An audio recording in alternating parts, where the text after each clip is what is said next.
The sun vanished. Not behind clouds, not beneath the horizon, not in the ordinary rhythm of evening. It withdrew. Across the world of the gods, light failed as if the heavens themselves had closed their eyes. Fields dimmed, voices dropped. The familiar warmth that held the world together disappeared, leaving behind a darkness that felt less like night than abandonment. And at the center of it was a question with the weight of myth. Why would Amaterasu, the radiant sun goddess of Japan, hide herself away and leave creation trembling outside a sealed stone door? To follow this story, we have to move slowly, not because the legend is simple, but because its simplicity is deceptive. A goddess enters a cave. The world goes dark. The gods gather outside. But beneath that image is a drama about injury, power, shame, ritual, and the strange ways a broken order tries to heal itself. So tonight, we begin in that impossible morning, when the world did not wake beneath sunlight. In the old Shinto tradition, Amaterasu is not merely a bright figure placed in the sky to explain daylight. She is light as order, light as life, light as the fragile agreement that fields will grow, rituals will matter, and heaven will not collapse into chaos. When she disappears, the story is not describing a bad day in the weather.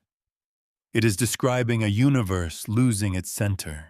Before we venture further into the shadows, take a moment to subscribe so you never miss a secret that history has tried to forget. And as we begin, leave a comment letting us know where in the world you are watching from tonight. It's a reminder of how far these forgotten echoes can reach. Because this is not only the tale of a sun goddess in hiding, it is the story of what happens when even the source of light can no longer bear to shine. To understand why the darkness mattered, we first have to understand who had disappeared. Amaterasu is often introduced with a phrase so grand that it can almost become empty: the sun goddess of Japan. It sounds complete, as if her meaning begins and ends with the bright disk overhead. But in the old mythic imagination of Japan, Amaterasu is more than a body of light. She is the principle that allows the world to be legible. Her realm is the high plane of heaven, Takamagahara, the shining domain of the kami. It is not heaven in the later moralized sense of a final reward. It is a sacred realm of divine presence, ritual order, and ancestral power. And within that realm, Amaterasu stands near the center, not merely as a figure of beauty, but as a force of stability. When she shines, crops can ripen, seasons can be trusted, sacred duties can be performed in the proper light. The distinction between clean and polluted, ordered and disordered, blessed and dangerous, becomes easier to hold. In a world shaped by ritual, light is not just something one sees by. Light is what makes the proper shape of things visible. That is why her disappearance carries such force. If Amaterasu were only a sun deity in the simplest natural sense, then the cave episode might read like a primitive explanation for an eclipse or a charming story about why dawn returns. But that reading is too small. The legend is not only concerned with astronomy, it is concerned with the terrifying possibility that order itself can withdraw. The old sources place Amaterasu among the great children of the creator deity Izanagi, born after his return from the land of death. In that mythic sequence, her birth already carries a kind of cleansing power. She emerges after pollution, after grief, after contact with the underworld. From the beginning, then, her light is not innocent decoration. It is restoration. This matters because the story of the cave is not a random episode in which a powerful goddess becomes offended and storms away. It is a story about the breaking of a cosmic relationship.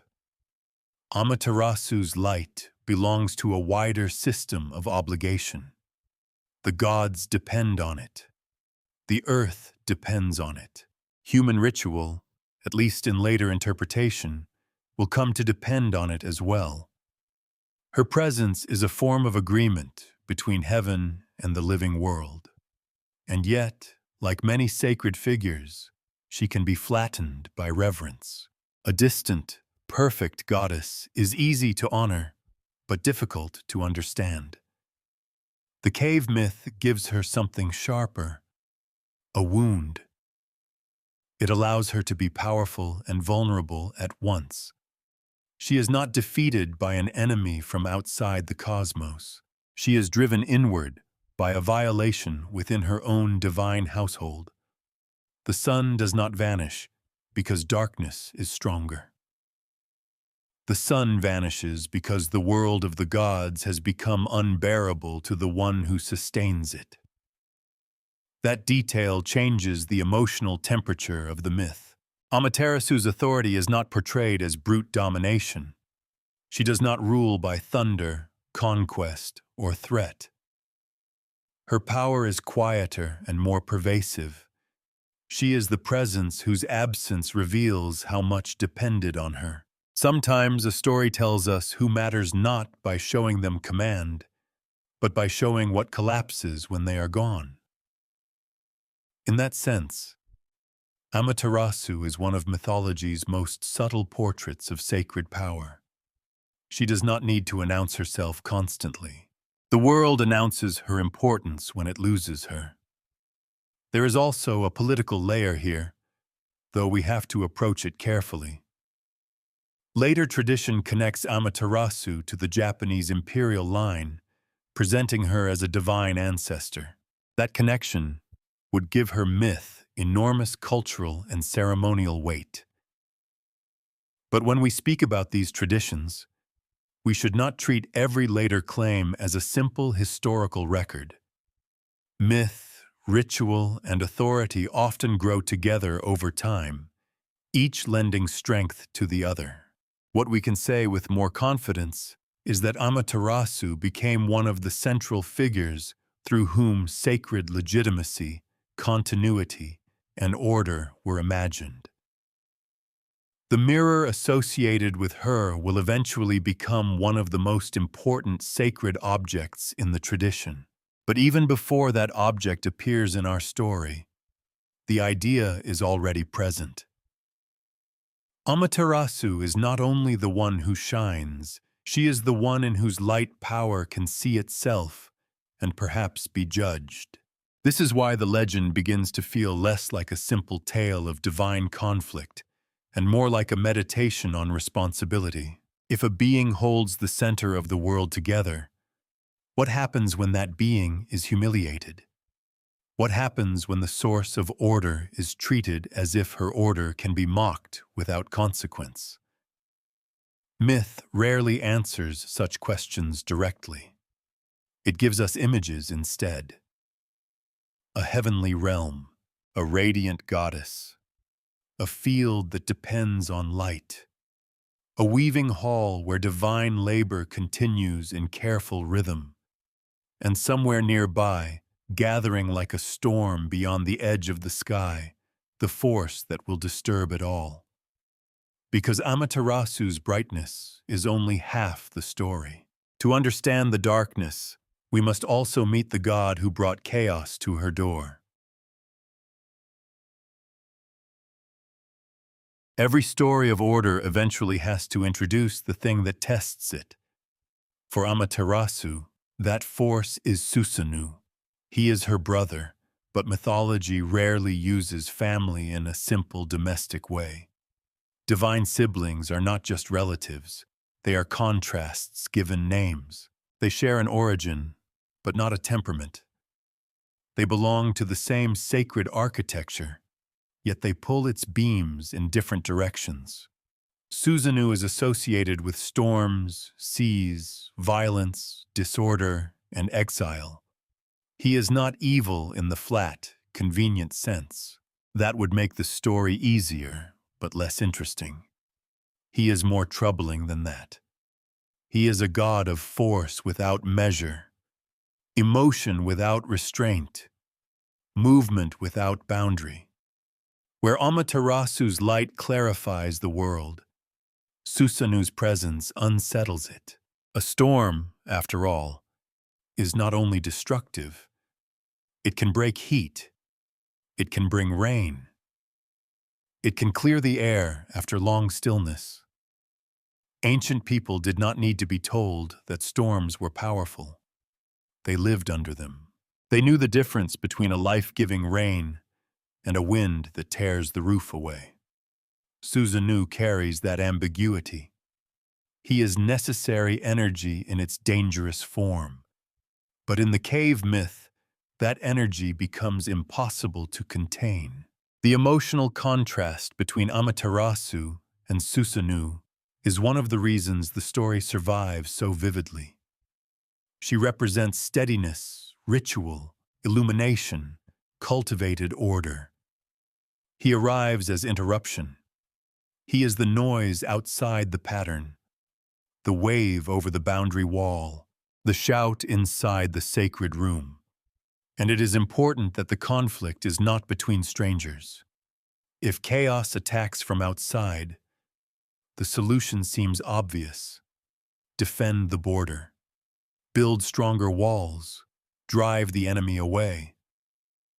But Susanoo is not merely outside the divine world. He belongs to it. He is family. His disorder emerges from within the same cosmic household that depends on Amaterasu's order. That makes him far more dangerous. Many traditions preserve stories of Susanoo behaving with a grief or rage that cannot be properly housed. In some accounts, his sorrow for his mother leads him toward instability and punishment. The exact emphasis varies by version, and mythic sources do not always give us neat psychology. Still, the portrait is recognizable. A being whose inner weather spills outward until everyone else is forced to live inside it. This is where the story becomes more than a quarrel between gods. Susanoo is what happens when power refuses discipline. He is not weak. He is not marginal. He has force, status, and divine origin. But without restraint, those gifts become a threat even to heaven. The myth does not say that energy itself is wrong. It says that sacred power without self-command can become pollution. That word matters. In the world behind these stories, disorder is not merely inconvenient. Violation has a spiritual texture. Certain acts disturb the balance of things. They create a kind of contamination that must be answered, purified, or expelled. Susanoo's problem, then, is not simply that he is rude. It is that his behavior begins to make the ordered world unsafe. And Amaterasu, as the center of that ordered brightness, becomes the one most directly exposed to him. There is a very human pattern hidden inside the divine scale of the myth. A household can look peaceful until one person's turmoil begins to govern the air.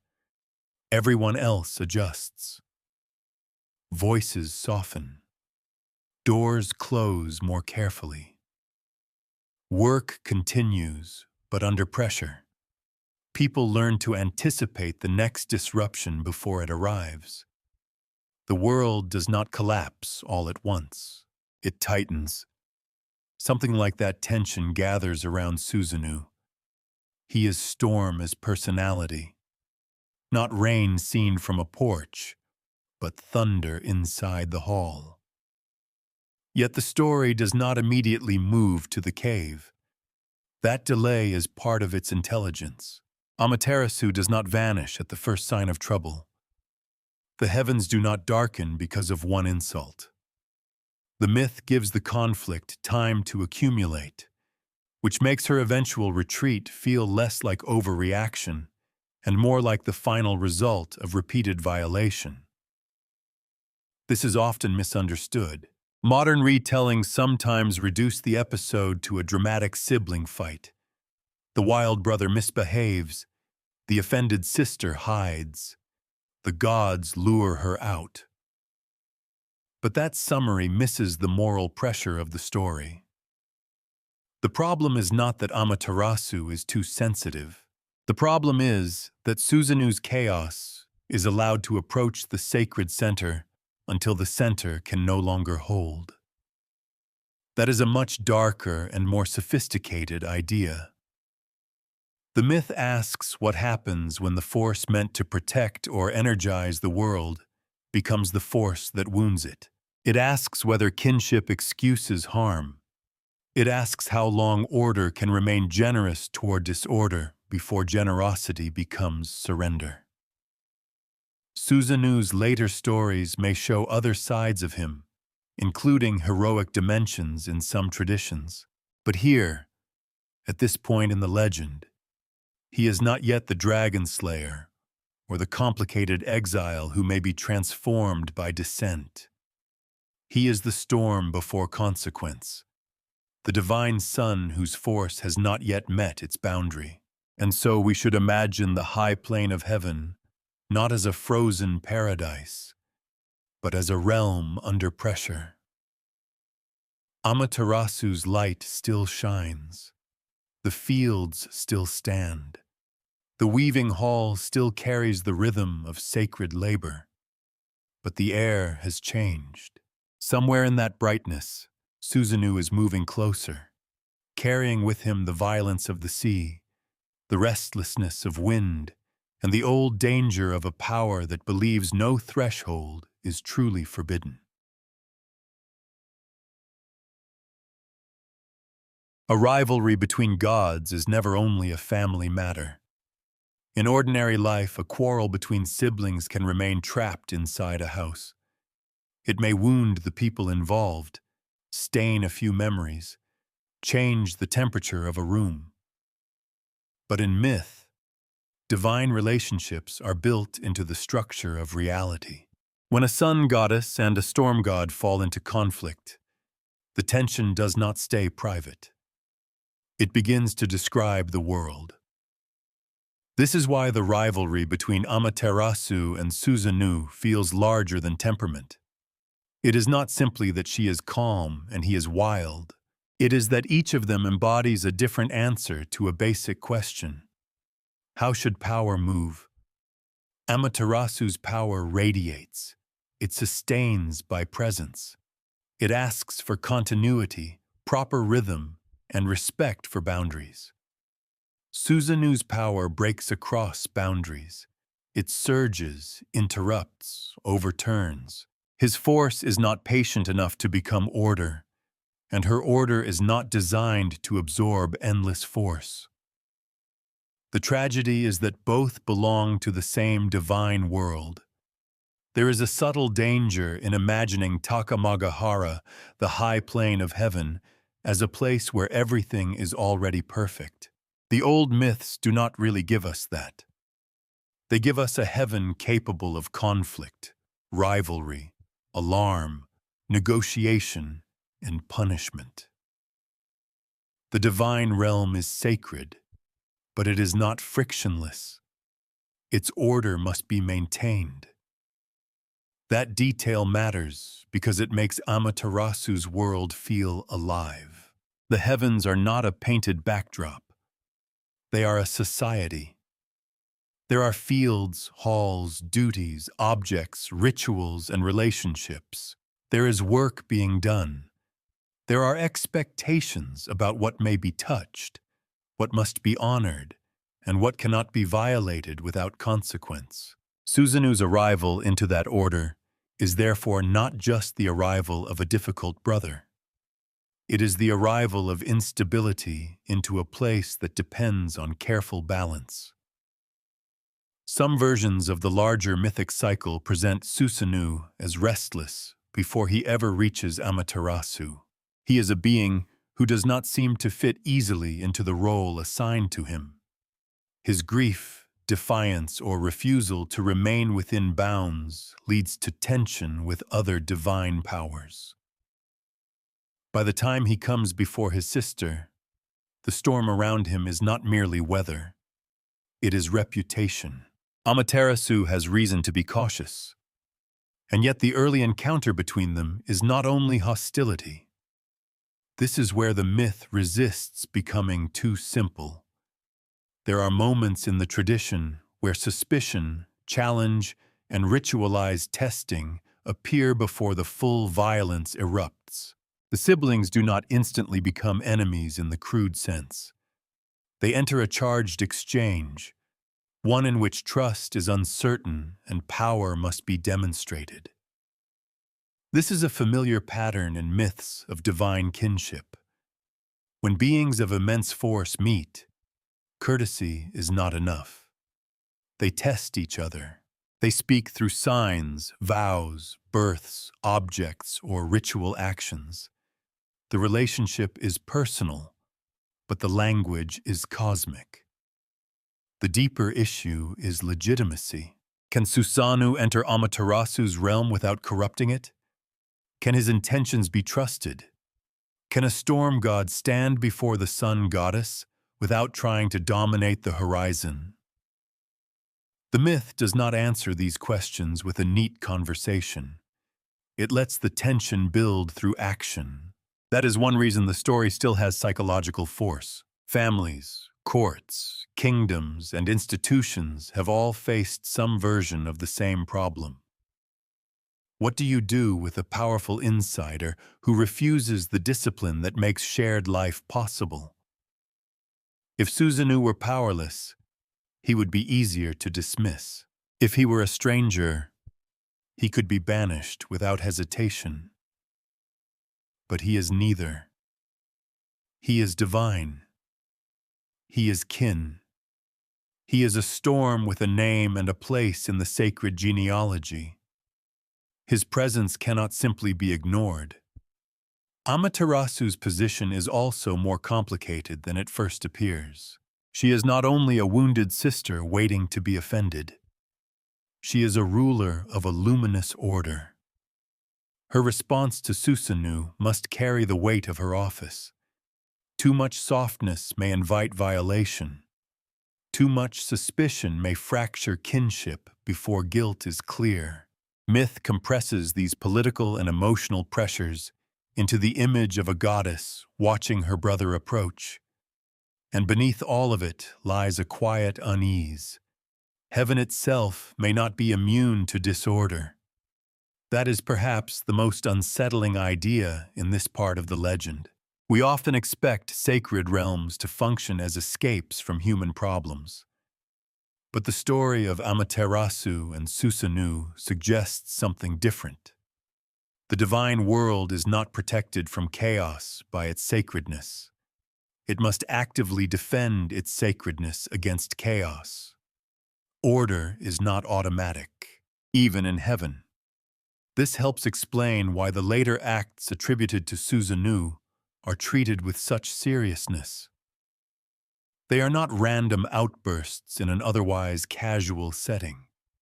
They occur inside a realm where fields, weaving, ritual purity, and divine authority are connected. His misbehavior is not merely unpleasant. It begins to attack the symbolic foundations of Amaterasu's world. The rivalry therefore becomes cosmic long before the cave closes. It is already cosmic in every boundary Susanoo tests. It is cosmic in every moment. Amaterasu must decide whether to endure, confront, or withdraw. It is cosmic because the heavens are watching a dangerous question take shape. Can light remain light when the storm is allowed to enter its house? The myth does not rush to answer. It lets the pressure gather, like humidity before thunder. The sacred fields still wait beneath the brightness. The weaving hall still holds its ordered labor. The goddess remains in her place, shining because that is what the world requires of her. But Susanoo is not a passing cloud. He is the kind of storm that studies the door before breaking it. And soon, the conflict between brother and sister will no longer be contained in glances, tests, or suspicion. It will cross into action, into desecration, injury, and the breaking of the heavens' most delicate order. There are kinds of disorder that announce themselves loudly, and there are kinds that become frightening because they know exactly where to strike. Susanoo's violence in Amaterasu's realm belongs to the second kind. The myth does not simply say that he made trouble. It gives his trouble a setting. He damages the sacred fields. He violates spaces of labor and ritual. He intrudes upon the ordered world that Amaterasu sustains, not from a distance, but at its most vulnerable points. This is why the story feels more serious than a quarrel between divine personalities. In an agricultural world, fields are not scenery. They are continuity. They are food, season, obligation, and trust in tomorrow. To ruin a field is to attack more than plants. It is to disturb the relationship between earth, labor, weather, and sacred protection. So when Susanoo is said to have damaged or desecrated Amaterasu's fields, the act carries symbolic weight. It is chaos entering the place where order becomes nourishment. That distinction matters. A storm at sea may be terrifying, but it is still in the realm one expects storms to inhabit. Susanoo's offense is different, because he brings the storm into cultivated space. He does not merely rage in his own domain, he crosses into hers. And then there is the weaving hall. If the fields represent growth, the weaving hall represents form. Threads are gathered, ordered, crossed, tightened, and transformed into something coherent. The image is quiet, but it is not small. Weaving is one of the oldest metaphors for the making of worlds, social bonds, garments, rituals, and fate. In Amaterasu's hall, divine women work in rhythm, producing sacred textiles in a space that depends on concentration and purity. To disturb such a place is not like knocking over furniture. It is an assault on pattern itself.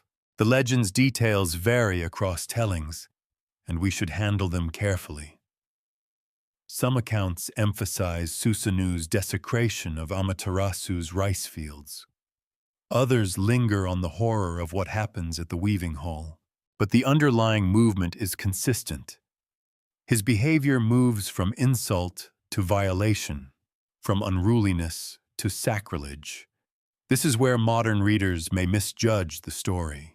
Because these myths come to us from a world very different from our own, some actions can sound strange, almost exaggerated, as if the tale is simply stacking bizarre offenses to prove that Susanoo was badly behaved. But in the ritual imagination of the story, these are not random pranks. They are targeted corruptions of sacred order. He breaks what must remain whole. He pollutes what must remain clean. He turns places of life and making into places of fear. That is the moral architecture of the episode.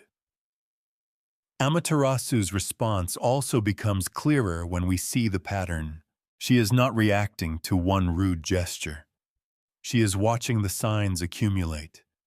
The fields, the hall, the repeated crossing of boundaries. The world she maintains is being mocked from within the divine family, and the offender is not an enemy she can simply treat as foreign. There is something especially painful about disorder that arrives with the face of kinship. An enemy's attack can confirm the border. A brother's violation confuses it. Susanoo's status makes every act more difficult to answer. To punish him is to rupture divine family. To tolerate him is to let sacred order rot from the inside. Myths often compress institutional crisis into family drama.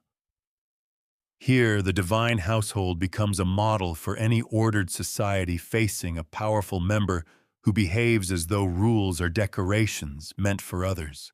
The danger is not only what he destroys, it is what his destruction teaches everyone else, that the center may be insulted without consequence. At first, perhaps Amaterasu endures. That endurance should not be mistaken for weakness. In sacred stories, restraint is often the first expression of authority. A ruler does not answer every provocation with immediate force. A goddess of order does not become chaos in order to defeat chaos. But restraint has a limit, and myths are often interested in the moment when patience stops being virtue and becomes exposure. Susanoo pushes toward that limit. The fields can be repaired, perhaps. Rituals can be performed. Pollution can sometimes be cleansed. But each violation leaves behind a message. The message is that Amaterasu's light, her labor, her realm, and her authority are not being honored. The structure of heaven has begun to tremble, not because it is weak, but because someone inside it keeps striking the beams. And then the story moves toward its most disturbing image. The weaving hall, already a place of order and concentration, becomes the site of shock. A violent act involving a heavenly horse breaks the space open. The women inside, who had been working within the goddess's sacred rhythm, are suddenly placed in danger. Depending on the version, one of Amaterasu's weaving maidens is injured or killed. The details are not always identical, and we should not pretend they are. But the emotional meaning is unmistakable. The storm has entered the room. Not metaphorically now.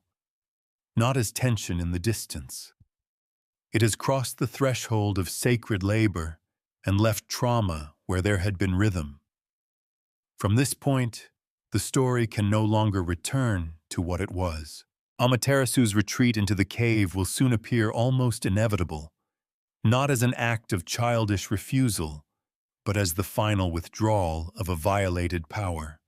The sun does not disappear because the world has become dark. The world becomes dark because the source of light has been driven beyond endurance. And in that terrible reversal, the myth gives us one of its hardest truths. Order may look serene from the outside, but serenity often depends on unseen labor, careful boundaries, and the willingness of others not to profane what they do not understand. Susanoo has not merely angered his sister, he has broken the trust that allowed heaven to remain heaven. The most disturbing moment in the myth does not happen in a battlefield. It happens in a room of work. That is part of what makes it so unsettling. The weaving hall is not a place built for violence. It is a place of concentration, skill, and repeated motion. We can imagine the sound before the rupture, the faint pull of thread, the ordered movement of hands, the quiet discipline of divine attendants working under the protection of Amaterasu's light. Then Susanoo breaks that world open. In the traditional account, he throws a flayed heavenly horse into the weaving hall. The image is deliberately shocking, not because the myth wants cheap horror, but because it wants us to understand the severity of the violation. A sacred animal, violently desecrated. A protected space, invaded from above or from outside, depending on how the scene is told. A room of women's labor suddenly turned into a place of terror. The details are not perfectly uniform across versions, and this is where caution matters. In some tellings, one of Amaterasu's weaving maidens is killed. In others, the maiden is injured, or the death is described with details that later readers and translators handle differently. The exact form of the wound belongs in the category of uncertain, because mythic texts do not always preserve a single clean version for modern audiences to repeat. But uncertainty about the detail does not weaken the meaning of the event. Something sacred has been broken. The weaving maiden matters because she is not the central goddess. She is not the great shining figure whose name everyone remembers. She is part of the divine order that Amaterasu protects, part of the quiet labor that allows sacred life to continue. Her injury or death shows that Susanoo's violence does not remain symbolic. It reaches the vulnerable. This is one of the darker truths in the story. Chaos often announces itself as a challenge to power, but it is usually the attendants, workers, servants, and bystanders who feel the first real damage. Susanoo's conflict may be with Amaterasu, but the blow lands inside her world, among those who depend on that world being safe. That changes the emotional logic of the cave. If Amaterasu withdrew only because she had been personally insulted, the story might feel smaller. But after the weaving hall, her retreat carries the force of shock. She has seen her sacred space profaned. She has seen the rhythm of order torn apart. She has seen that her brother's disorder is no longer a threat approaching the threshold. It has entered the room and left a wound there. There is also a particular cruelty in the choice of the weaving hall. Weaving is slow creation. It is not dramatic in the way storms are dramatic. It does not roar. It does not split trees. It makes meaning through patience. Thread by thread, pattern by pattern, it turns fragility into structure. Susanoo's act is the opposite. It is sudden, violent, and careless of form. It takes what should be whole and makes it grotesque. It turns the overhead space into a source of dread. It interrupts women at work, not in a moment of war, but in a moment of making. So the myth gives us a collision between two kinds of power: the power that builds through repetition, and the power that proves itself by destruction. This is why the story should not be softened into a charming tale of divine mischief. There is mischief elsewhere in mythology. This is not that. This is sacrilege with consequences. Susanoo has moved beyond unruliness into an act that makes heaven unsafe for its own inhabitants. And Amaterasu's reaction is not loud. That too matters. She does not answer the violation by becoming another storm. She does not hurl the same violence back at him. Instead, she withdraws. She turns away from the realm that has failed to protect its own order. She enters darkness, and in doing so, she allows the world to feel the shape of her absence. There is a temptation to read withdrawal as weakness. The myth refuses that easy reading. Amaterasu's retreat is devastating because her presence is necessary. She does not need to destroy heaven in revenge. She only has to stop sustaining it. And suddenly, everyone understands. The wound in the weaving hall becomes the wound in the cosmos. The death or injury of one attendant becomes a crisis for gods and humans alike. The private chamber and the wide world are revealed to be connected. What happens in a sacred room does not stay there. It travels outward through light, season, fear, and ritual memory. This is one of the great insights of the myth. Order depends on trust at every level. The sun in the sky and the worker at the loom are not unrelated. The field and the fabric, the goddess and her attendants, the ruler and the protected space, all belong to the same moral fabric. Tear one thread violently enough, and the whole pattern begins to distort. Susanoo may not understand this, or perhaps he understands it too well. The myth does not give us a modern confession from him. It does not pause to explain his inner motive in the language of psychology.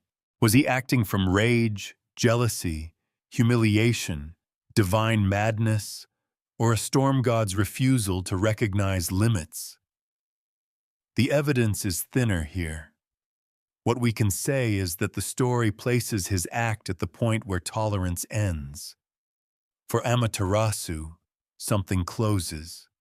Not the cave yet. First, something inward. The world she illuminates has become unbearable. Her light, which once seemed effortless, now feels exposed. The heavens, which should have reflected sacred order, have allowed pollution and violence to enter the heart of her domain. The goddess who made things visible has seen enough, and so the next movement of the story is quiet. No army marches, no thunder answers thunder. There is only the turning away of the sun. Amaterasu goes toward the cave, and with each step, the myth becomes colder. The fields, the halls, the gods, the world below, all of them still exist. Nothing has physically vanished yet, but the source of coherence is leaving them. Soon, a stone will close, and beyond it, the light of heaven will become unreachable. There are moments in myths when a landscape becomes a state of mind. The heavenly rock cave, Ame-no-Uzume, is one of those places. At first, it can sound almost simple. Amaterasu hides in a cave and closes the entrance behind her. But the power of the image comes from how much it holds at once. The cave is a location, yes, but it is also grief given architecture. It is anger with a door.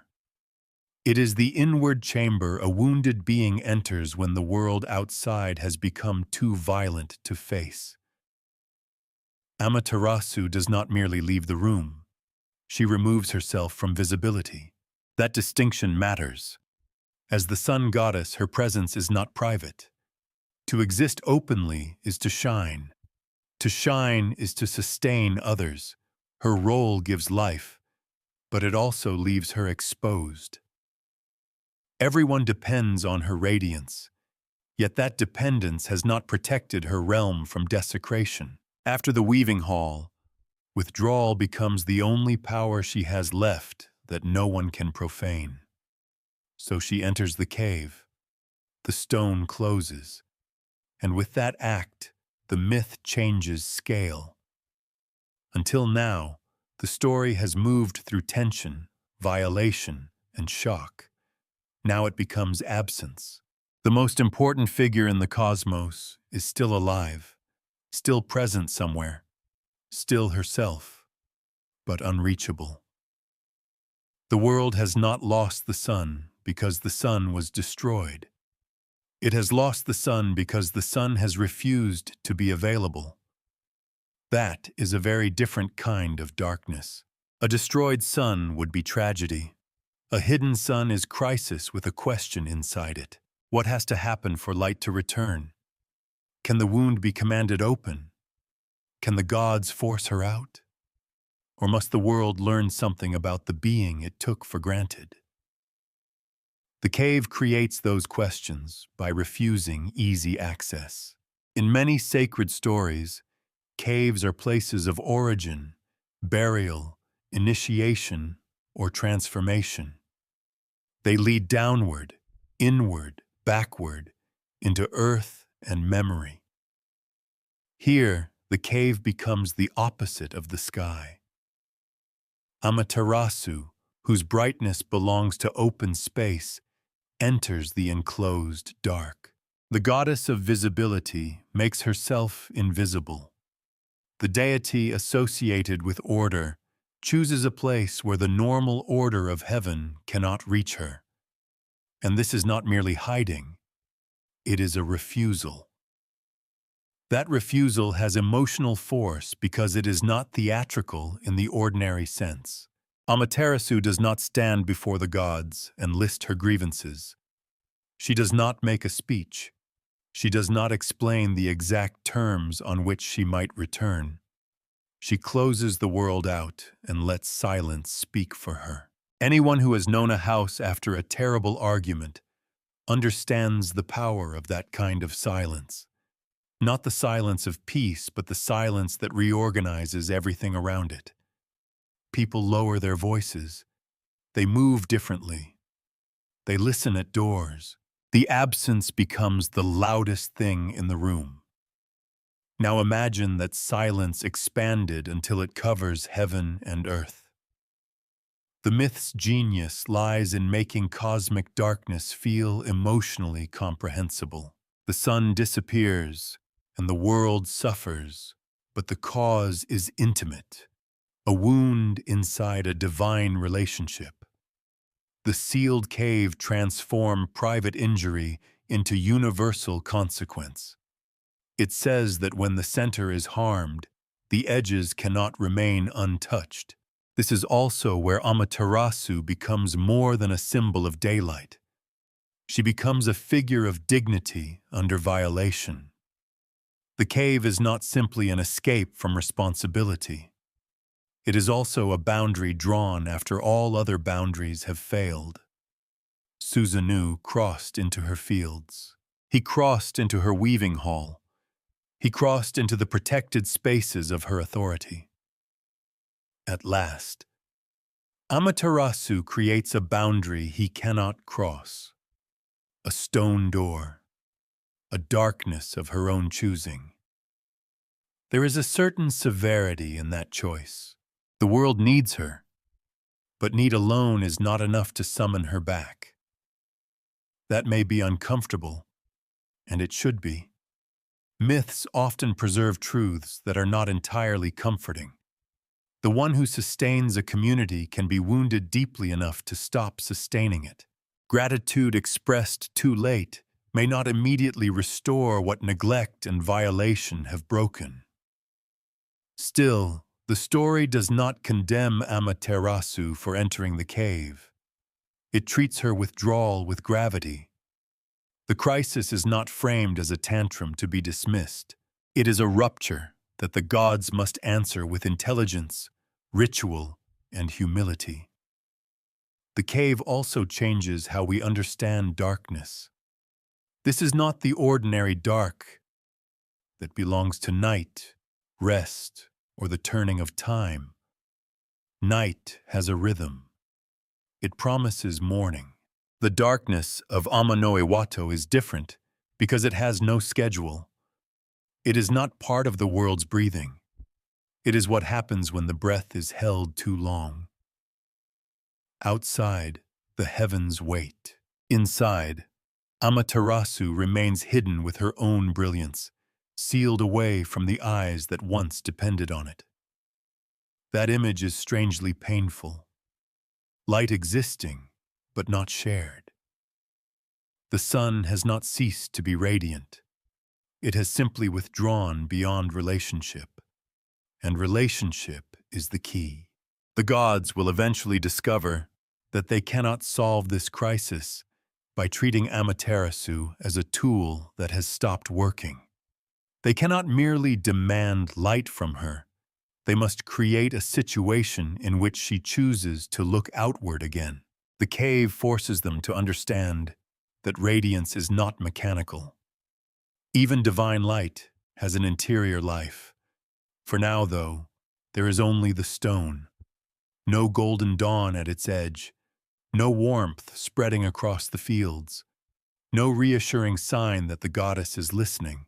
The high plane of heaven, once ordered by her presence, stands before a closed threshold. The world below begins to feel the change. Fear thickens. Harmful forces stir. The gods, who had perhaps assumed that light would always return because it always had, must now confront a possibility they were not prepared to imagine. The sun may remain hidden, and if she does, the darkness will not simply cover the world. It will teach the world what her light was holding back. Darkness in myth is rarely just the absence of light. It is a test of everything that light had quietly made possible. When Amaterasu seals herself inside the heavenly rock cave, the world outside does not simply become dim. It becomes disordered. Heaven and earth lose the brightness by which they understood themselves. The fields that once belonged to rhythm and growth now wait under a sky that gives them nothing. The divine realm, so recently wounded by Susanoo's violence, discovers that the wound has spread far beyond the room where it began. The silence after her disappearance is almost more frightening than the darkness itself. No dawn comes to correct the fear. No pale edge of morning appears to reassure the gods that this is only a passing interval. The world is suspended in a condition it was never meant to inhabit. Night, in the ordinary sense, belongs to balance. It has stars, rest, dreams, and the promise of return. But this darkness is not night. It has no agreement with morning. It is a darkness caused by refusal, and because of that, it feels alive. In the old imagination of the story, harmful spirits begin to stir. Disorder finds room to move. The world without Amaterasu becomes vulnerable, not only because people cannot see, but because sacred order itself has weakened. When the central light withdraws, the things kept at the margins begin to press inward. This is a crucial detail. The myth does not present Amaterasu's light as decorative.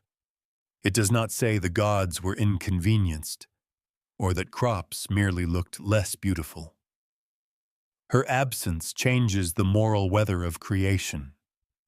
The boundary between the safe and the dangerous becomes less secure. Fear multiplies because the world has lost one of its great protections. And yet, the story is careful in a way that many modern summaries are not. The darkness is not a punishment in the simple sense. Amaterasu does not stand outside the world, striking it in anger. She is inside the cave, hidden, silent, unreachable. The suffering outside is the consequence of her absence, not necessarily a deliberate campaign of revenge. That difference matters. A revenge story would be easier. It would give us a goddess using darkness as a weapon. But this myth is stranger and more psychologically precise. It shows a wounded power withdrawing, and then it forces everyone else to confront how much they had depended on that power without fully protecting it. There is an uncomfortable lesson here. Communities often notice the value of sustaining forces only when they vanish. The person who keeps peace in a household, the ritual that holds a society together, the seasonal labor that makes food appear ordinary, the quiet authority that prevents disorder from becoming normal. While these forces are present, they can seem natural, almost automatic. Only in their absence does everyone realize they were never automatic at all. Amaterasu's disappearance teaches the gods the cost of taking light for granted. The world slows beneath that lesson. Imagine the fields in the dark, not dead yet, but waiting in confusion. Agriculture depends on time made visible, morning labor, seasonal change, the ripening that follows warmth. Without sunlight, the field becomes a question no one can answer. It is still soil. The seeds may still be there, but the covenant between earth and sky has been interrupted. The same is true of the gods. They remain divine, but divinity alone does not solve the crisis. Their realm has gone dark. Their authority looks smaller now, because the one presence that made their world radiant has shut herself away. Even the phrase, 8 million gods, often used to suggest the vast multitude of kami, begins to feel different in this darkness. A multitude is impressive, but it is not the same as a center. Many powers can gather. Only Amaterasu can restore the sun. This is where the myth becomes quiet in the deepest sense. It does not rush immediately to the plan, the dance, the mirror, the laughter. Before those things can matter, the story lets the darkness settle. It allows the world to feel the consequences of a closed door. That pause is important. Without it, the return of light would be too easy. The gods would simply solve a puzzle. But the myth wants us to understand that they are not solving a puzzle. They are facing a rupture. Something sacred has been damaged, and the repair will require more than cleverness. Fear moves through the divine world. Voices that once commanded now consult. Certainty gives way to unease. The gods cannot storm the cave, or at least the story does not imagine force as the answer. And perhaps that is because force has already caused enough damage. Susanoo's violations were acts of uncontrolled power. To answer them with another act of force would misunderstand the wound. The world has gone dark because a boundary was violated. So the return of light cannot begin by violating another boundary. This is one of the most intelligent moral turns in the legend. The gods must learn to approach the sealed cave without repeating the logic that drove Amaterasu inside it. They cannot drag the sun back by treating her as an object. They have to reach the person behind the stone. That is why the darkness becomes a teacher. It teaches the gods that order is relational. It teaches them that sacred authorities can be injured. It teaches them that the brightness they depended on has an inner life, and that restoration must be invited, not seized. Meanwhile, the harmful forces continue to gather. The longer Amaterasu remains hidden, the more the world begins to resemble the chaos Susanoo brought with him. This does not mean he has conquered heaven. It means his disorder has created conditions in which other disorder can thrive. One act of sacrilege has opened space for many smaller corruptions. This is how myths understand crisis. Rarely does everything fall apart for one reason alone. A boundary is crossed. A trust is broken. A central figure withdraws. Fear spreads. Opportunistic forces awaken. Soon the original wound becomes part of a larger unraveling. And still, behind the stone, Amaterasu does not come out. That hiddenness gives the story its tension. The sun is not lost in some distant underworld. She is near enough for the gods to gather before her door, but far enough that no command can reach her. The world's salvation is only a threshold away, and yet a threshold can be the hardest distance in existence. Outside the cave, heaven waits in darkness. Not empty darkness, not passive darkness. A darkness filled with listening gods, failing confidence, and the first realization that survival will require imagination.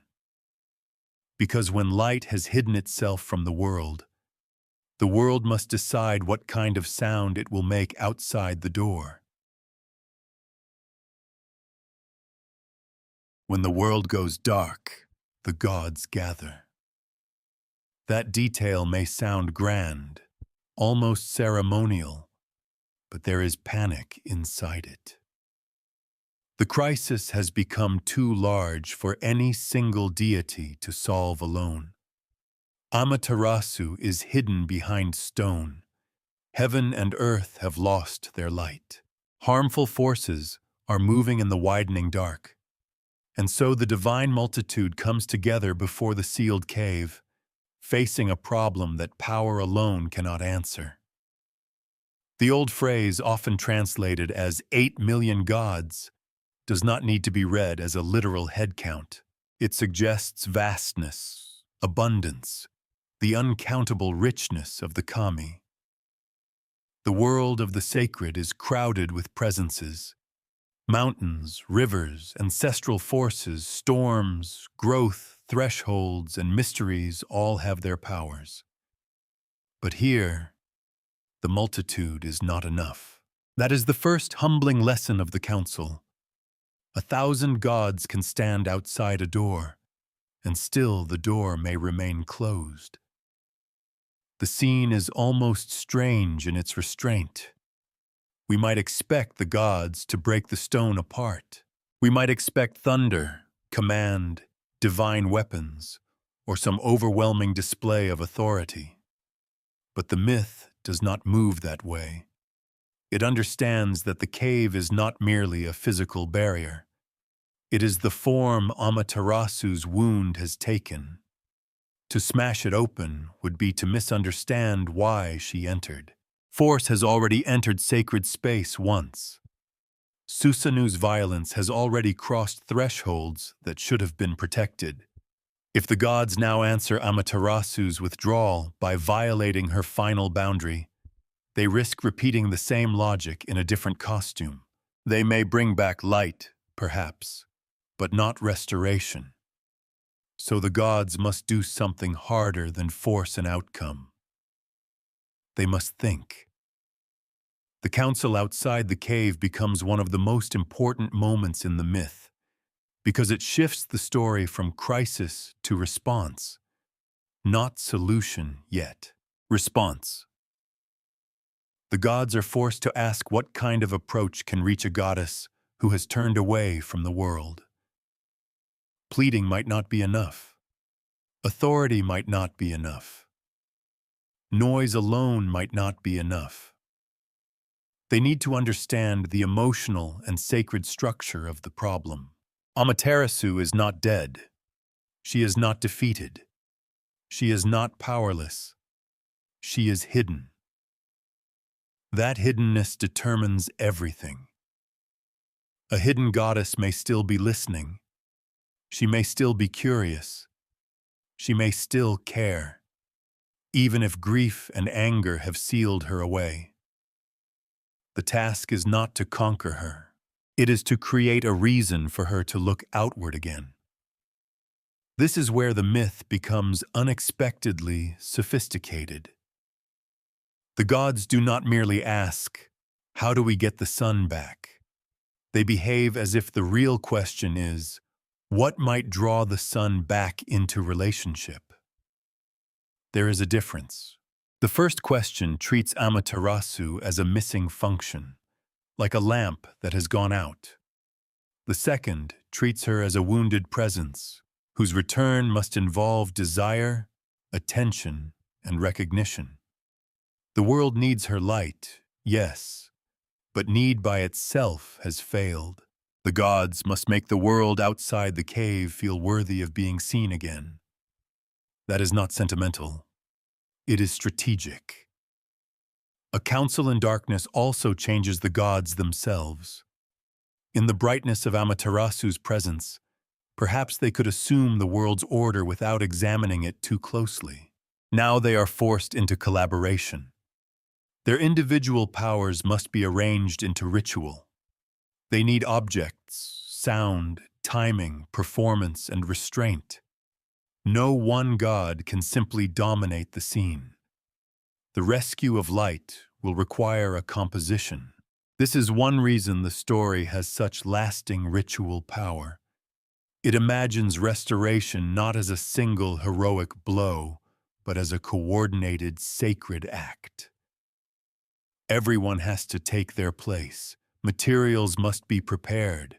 The right objects must be chosen. The right mood must be created.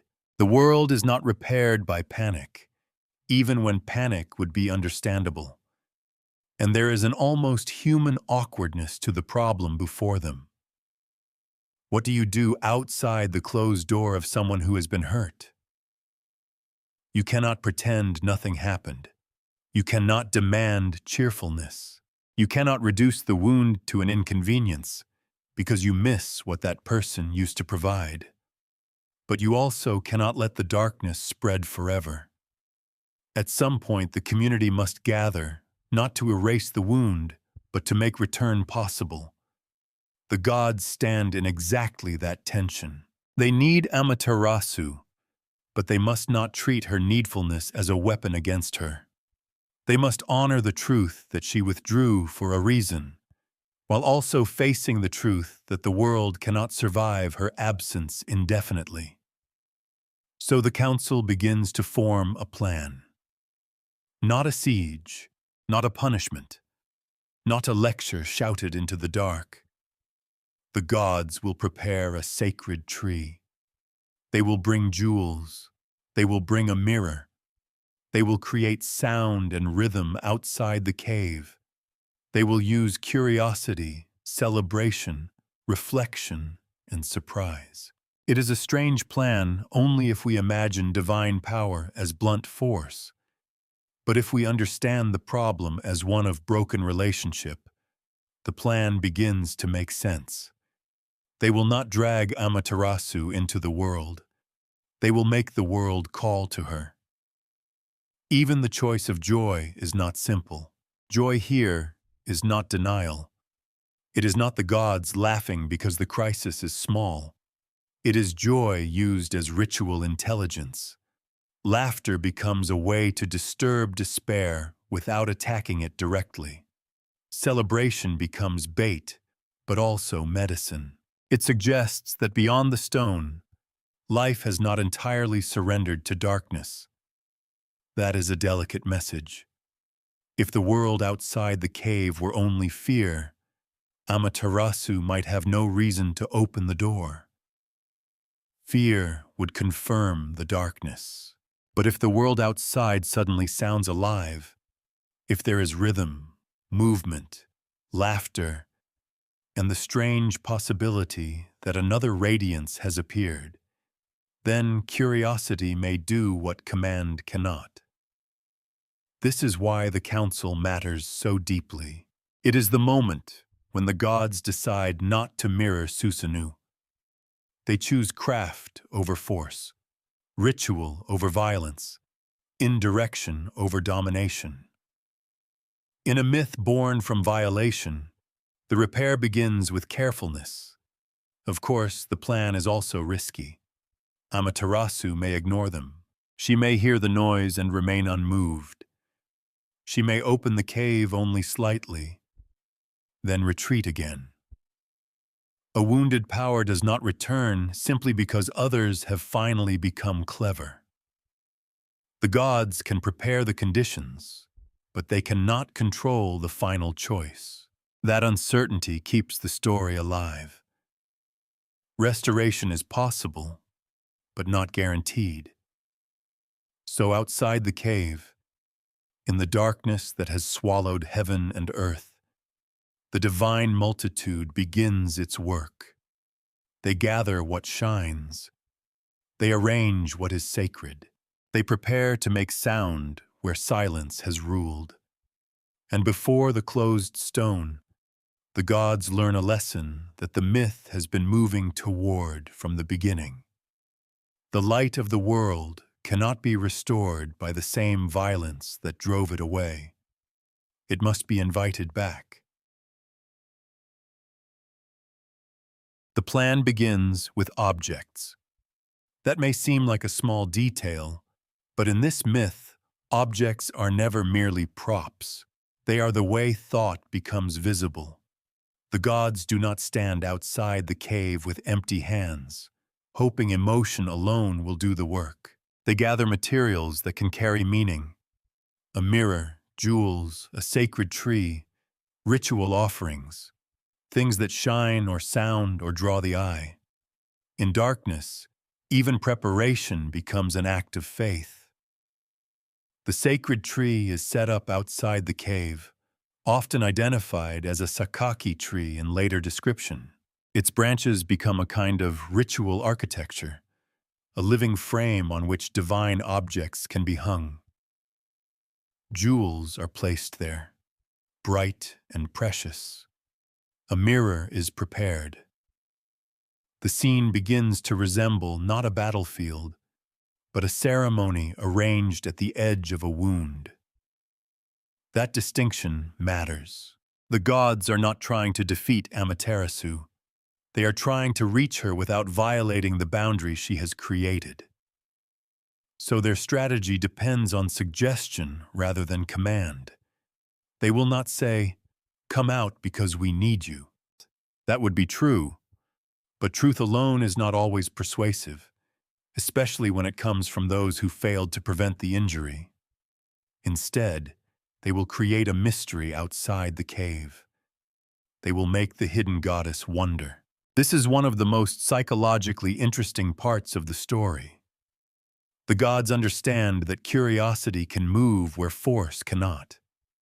A closed heart may resist pleading. It may resist duty. It may even resist fear. But curiosity is different. Curiosity opens a narrow interior door before the outer one moves at all. So the plan is built around a question Amaterasu cannot quite ignore. What is happening outside without me? That question is delicate and also dangerous.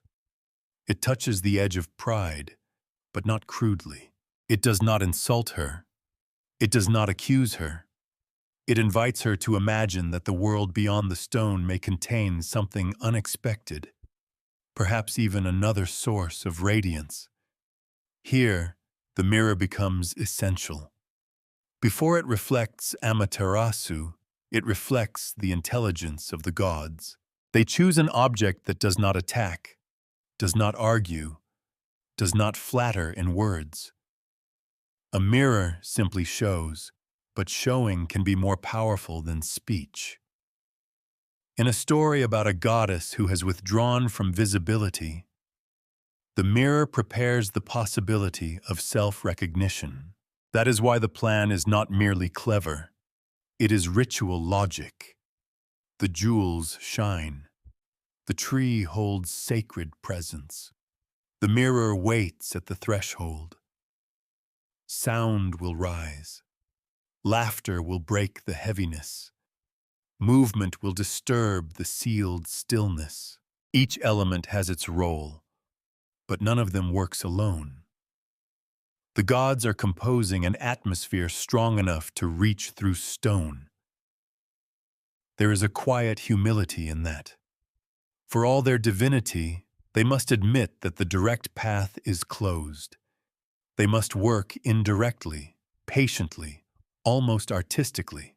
The return of the sun will depend on staging, timing, emotion, and the cooperation of many sacred forces.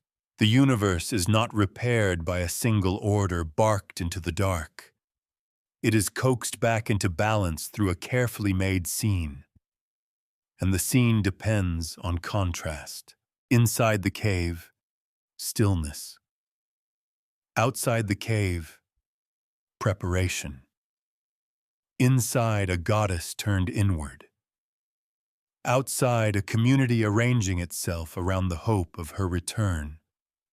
This contrast gives the myth much of its power.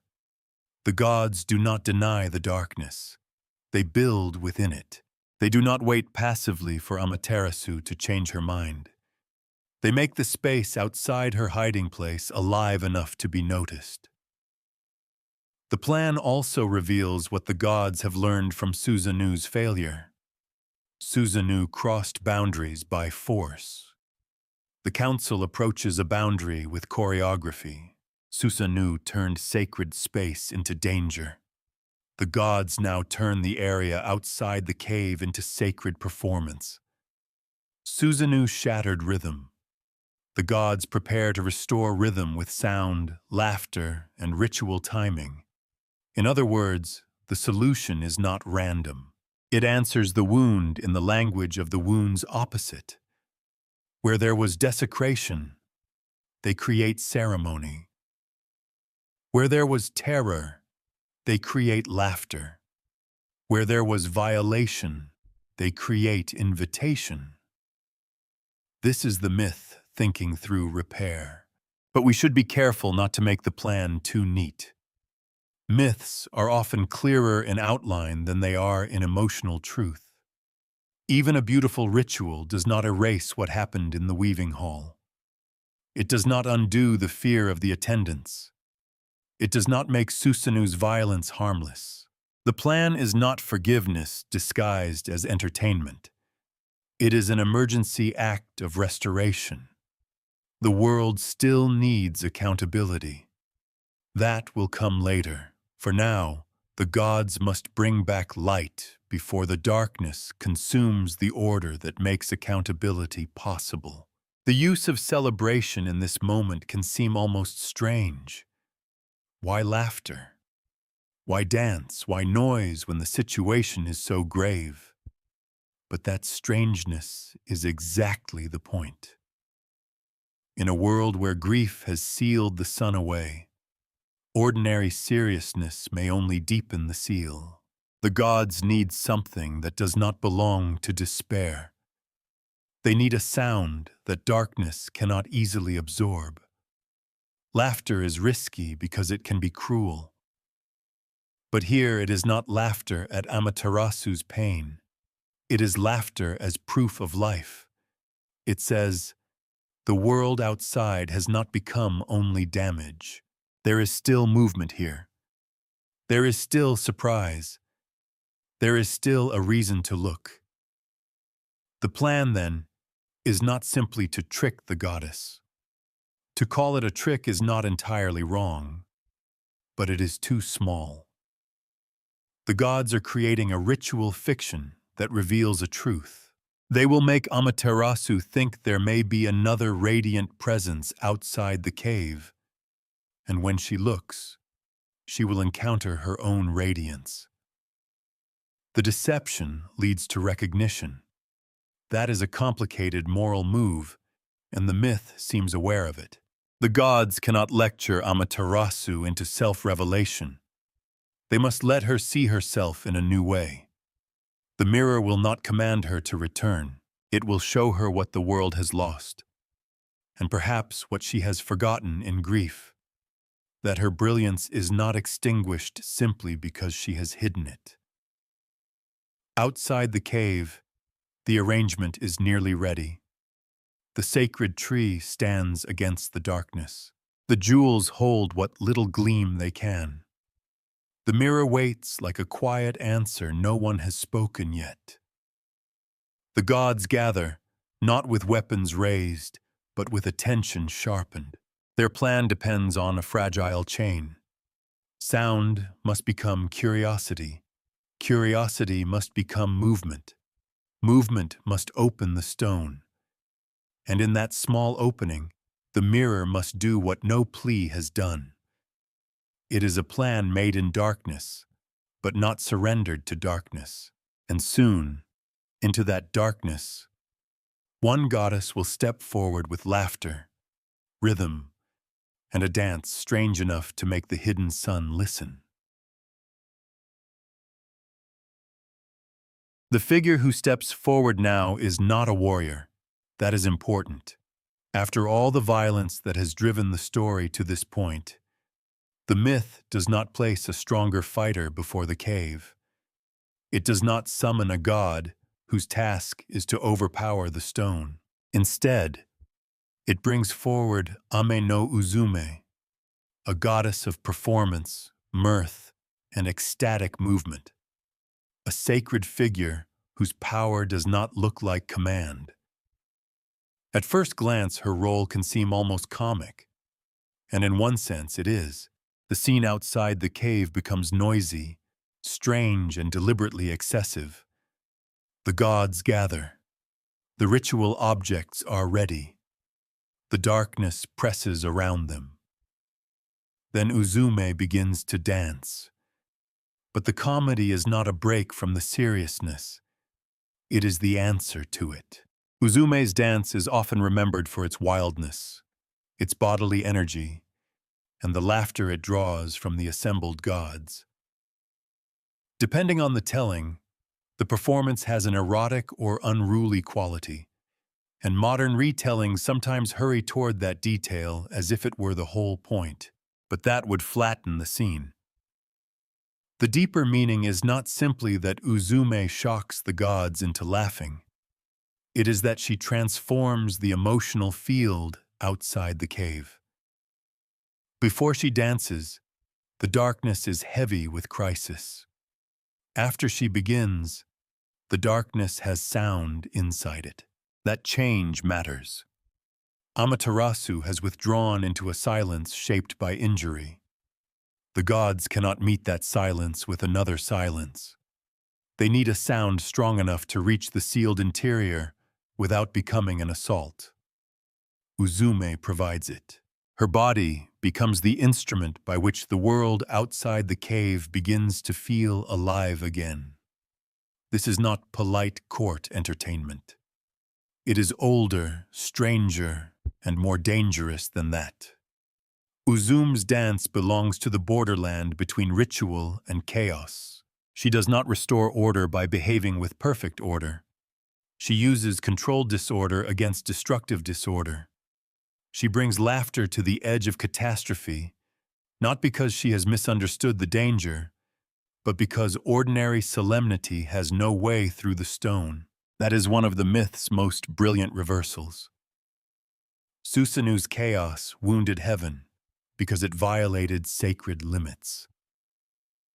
Uzume's wildness helps restore heaven because it is held inside a ritual purpose. The difference is not surface behavior. The difference is relationship. Susanoo's acts isolate, terrify, and profane. Uzume's dance gathers, awakens, and redirects. One kind of disorder breaks the world apart. Another kind, carefully placed, can loosen the grip of despair. The gods laugh. In the darkness, that laughter must have sounded impossible. Imagine Amaterasu inside the cave, surrounded by the quiet she has chosen. She knows the world outside should be grieving. She knows heaven and earth have lost the sun. Perhaps she expects fear, pleading, confusion, or solemn regret. Instead, she hears celebration, not faintly, not politely, a great rising noise, the laughter of the gods. The sound is strange enough to disturb her grief. That does not mean her pain vanishes. Myths are not so shallow. But curiosity begins to move. Why are they laughing? What could possibly be happening in a world without her light? Have they found another radiance? Has something changed outside the stone? Uzume's dance succeeds because it creates a contradiction Amaterasu cannot ignore. The world is dark, and yet the gods are rejoicing. That contradiction is the first crack in the cave. Not the stone itself, not yet, but the inner certainty that nothing outside is worth seeing. Grief often narrows the world. It tells the wounded mind that everything beyond the injury has become only extension of the injury. Uzume's laughter challenges that narrowing. It says, without saying it directly, that reality is larger than the wound. There is compassion in that, though it arrives in a wild form. The dance does not ask Amaterasu to forget what happened. It does not explain away Susanoo's violence. It does not tidy the myth into a lesson about smiling through pain. Instead, it creates a small opening in the sealed atmosphere around her. It gives her a reason to wonder. And wonder is the beginning of return. This is why Uzume is essential. Without her, the mirror may never be seen. The jewels may never be noticed. The sacred tree may stand in darkness with no eye turned toward it. The gods can prepare the most meaningful objects in the world, but someone must make the hidden goddess look. Uzume does that with rhythm, with risk, with the kind of holy foolishness that serious people often underestimate until the world is too dark for seriousness alone. There is something deeply human in the gods' laughter, too. It is not the laughter of people who have solved the crisis. It is the laughter of beings who have found, for one suspended moment, a way not to be ruled by fear. In that sense, the laughter is already a form of resistance.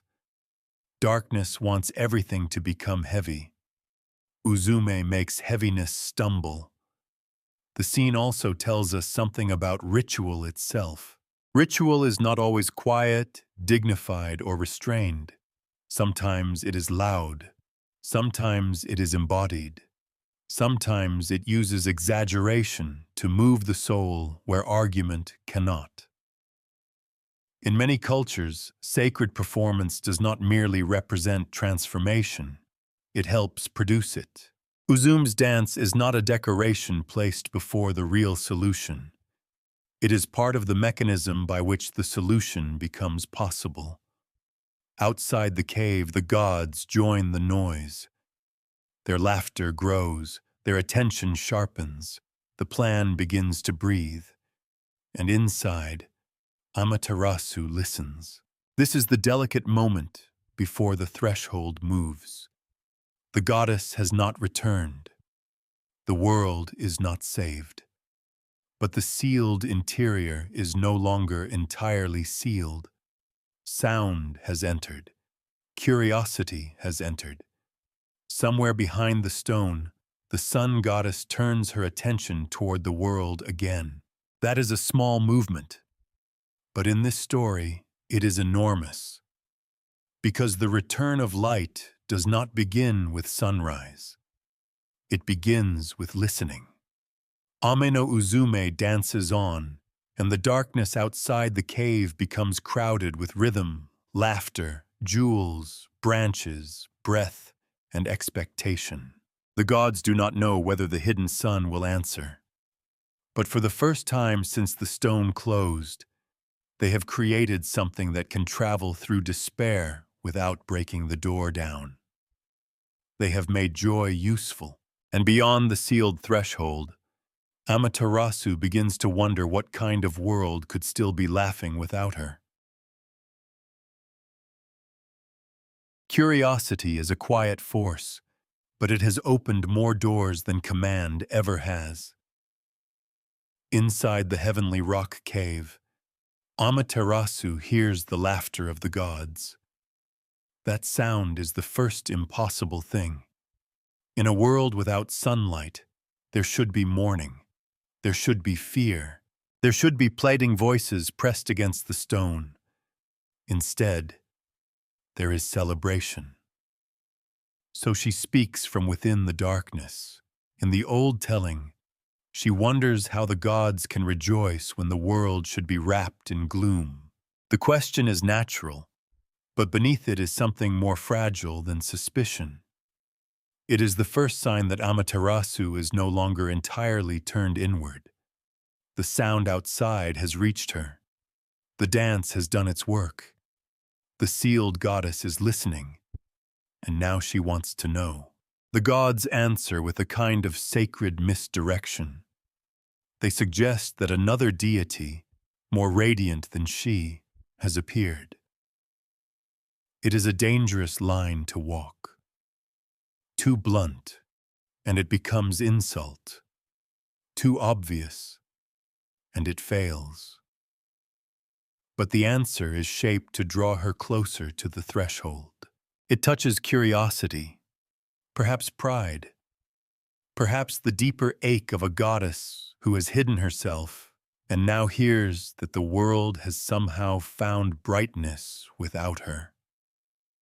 Then the stone moves, not wide open, not yet, just enough. This is one of the most suspenseful images in the entire myth. The sun goddess, hidden in darkness, opening the cave by a narrow space and looking out. Everything depends on that small opening. The gathered gods, the dance, the laughter, the sacred tree, the jewels, the careful plan made in darkness. All of it narrows to the movement of Amaterasu's gaze. And there, at the threshold, waits the mirror. The mirror does not argue with her. It does not explain the damage that has been done. It does not demand forgiveness. It does not say that the world needs her, though of course it does. It simply reflects. Amaterasu sees radiance. For a moment, the goddess who has hidden her light encounters that light as if it were another presence. This is the psychological turning point of the story, and it is more subtle than a trick. Yes, the gods have arranged the scene to mislead her, but what the mirror shows is not false. It shows Amaterasu herself. The deception leads her toward truth. That is why the mirror matters so deeply. It does not create her brilliance. It reveals it back to her.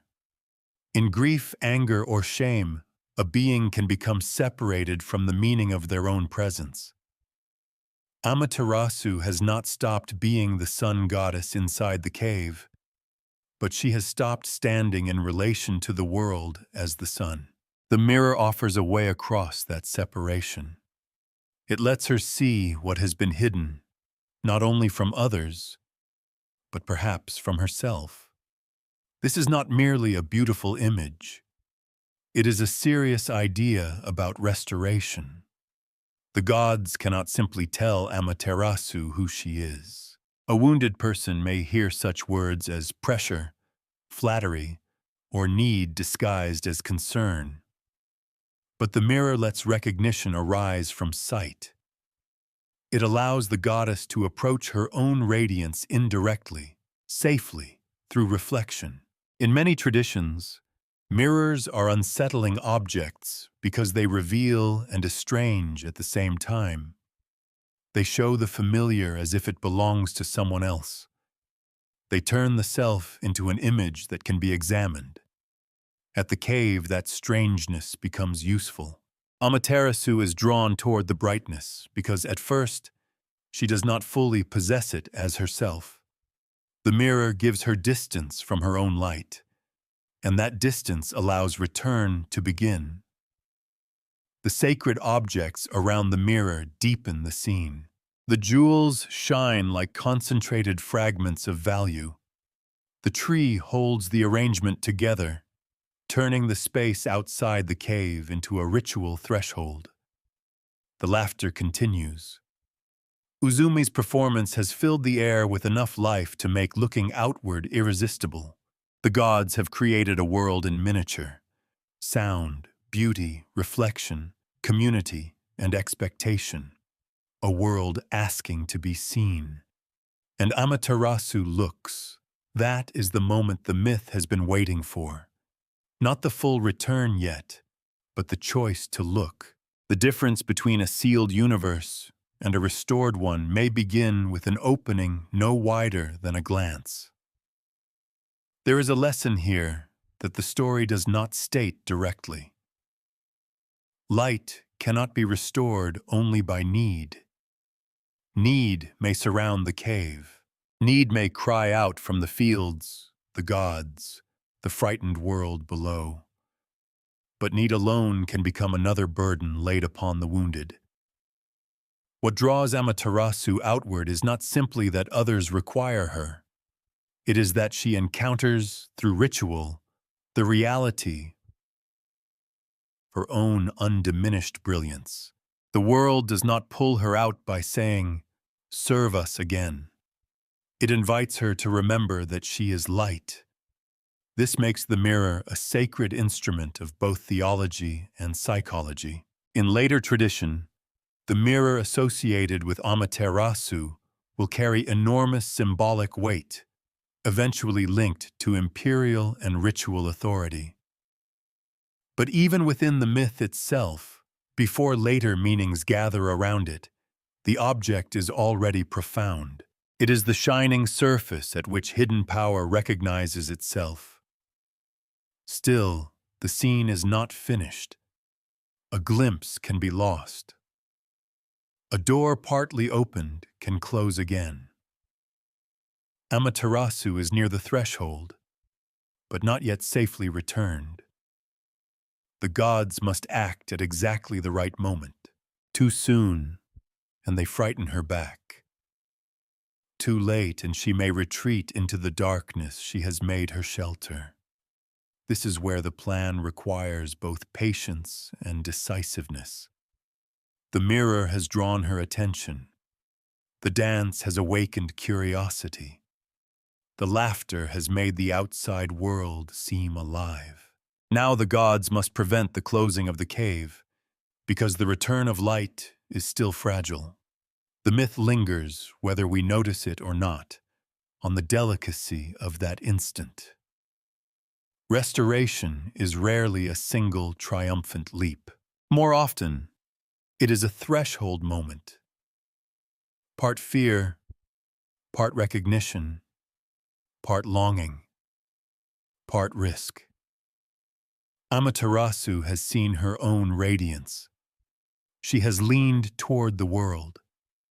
The darkness is no longer complete, but the stone is still there, and behind it remains the possibility of retreat. So the gods wait around the opening with all the intensity of beings who know that creation itself is balanced on a narrow line of light. The mirror shines at the threshold.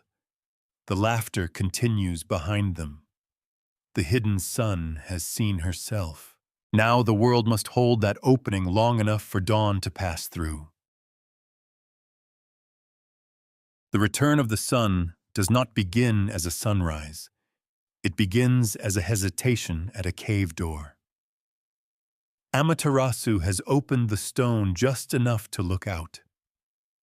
She has heard laughter where she expected despair.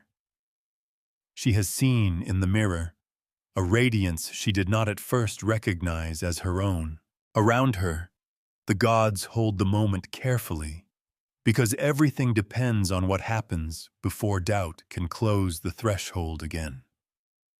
This is the fragile part of restoration that triumphant retellings sometimes hurry past. A door can open and still not mean return. A wounded being can look outward and still withdraw. Recognition can flicker without becoming trust. The gods know, perhaps instinctively, that the moment must be secured before fear, shame, or anger pulls Amaterasu back into the cave. So when she moves closer, the waiting gods act. In the old story, a deity pulls her out, and another seals the cave behind her with a sacred boundary so she cannot retreat again. The details vary slightly across tellings, but the meaning remains clear. The world has reached the instant when invitation must become protection. The sun has been drawn back into relation, and the darkness must not be allowed to reclaim her. This sealing can feel uncomfortable to modern ears. After all, if the cave was Amaterasu's boundary, what does it mean for the gods to prevent her from returning to it? The myth does not pause to soothe that discomfort. It holds together two truths that are not easy to reconcile. Amaterasu was wounded, and her withdrawal mattered. But the world cannot survive if the source of light remains sealed away forever. The god's action is not a simple denial of her pain. It is the recognition that restoration, once it begins, must be guarded. The cave had become a shelter, but also a danger. What protected Amaterasu from the violated world also threatened to leave heaven and earth in ruin. So the threshold is closed behind her, not to erase the wound, but to prevent the wound from becoming the permanent shape of creation. And then light returns, not as a small lamp in a dark room, not as a single torch lifted in fear. The light of Amaterasu spreads across the heavens and the earth, and the world begins to recognize itself again. Fields emerge from gloom, divine faces regain form, boundaries, colors, paths, and sacred places return to visibility.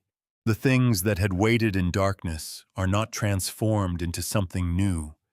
They are restored to what they could only be beneath her radiance.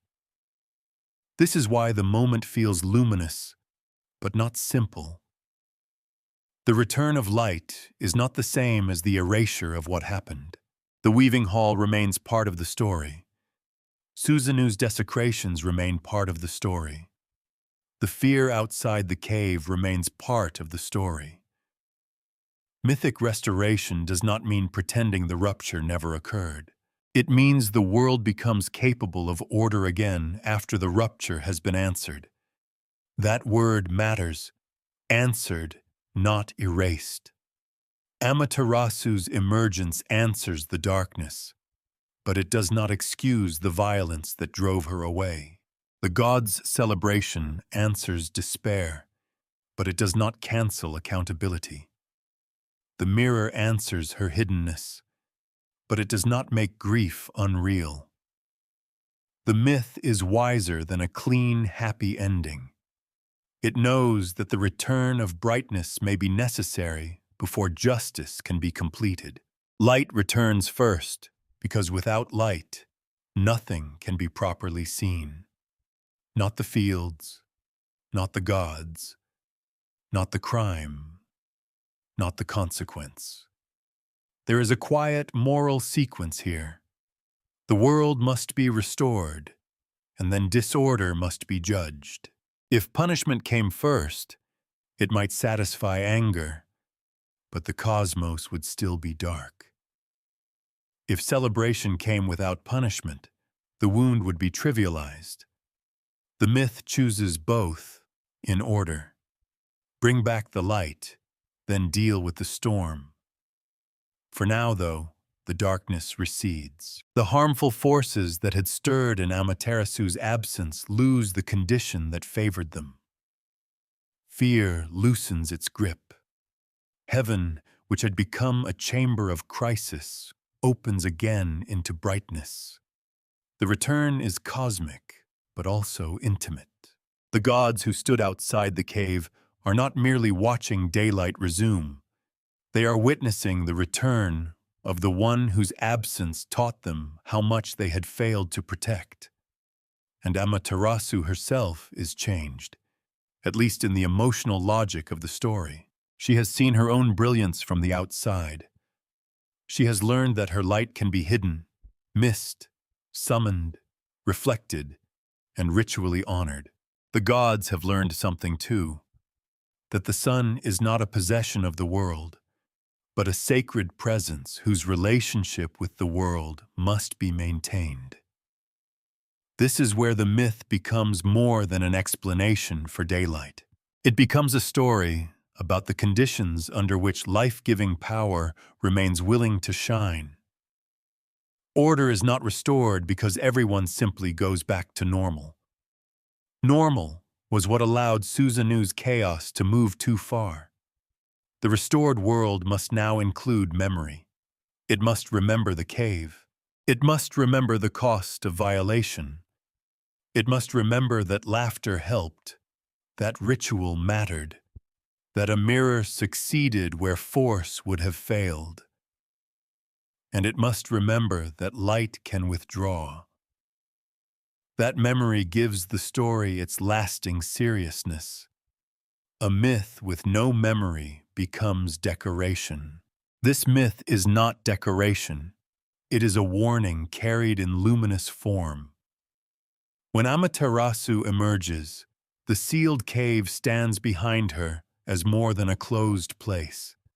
It is evidence. It says that the world once went dark because sacred order was broken from within. It says that the gods themselves had to learn how to repair what divine violence had damaged. It says that brightness, even divine brightness, should not be mistaken for invulnerability. The return of light is therefore not childish relief. It is the beginning of responsibility. The sun shines again, and because it shines, the gods can see what must be done next. The storm that drove her inward cannot be allowed to remain in heaven as if nothing has happened. The laughter outside the cave has served its purpose. The mirror has revealed what needed to be remembered. The stone has been sealed. Now the restored brightness falls on Susanoo, and in that light, disorder must finally face consequence. Light returns, but the story is not finished. That is important. The cave has opened. Amaterasu has emerged. Heaven and earth are no longer trapped in unnatural darkness. The gods have succeeded in restoring the center of the world. It would be tempting to end there, with brightness pouring back across creation, and everyone relieved enough to forget what brought the crisis about. The myth does not allow that. Susanoo must answer for what he has done. His punishment is not an afterthought. It is the second half of restoration.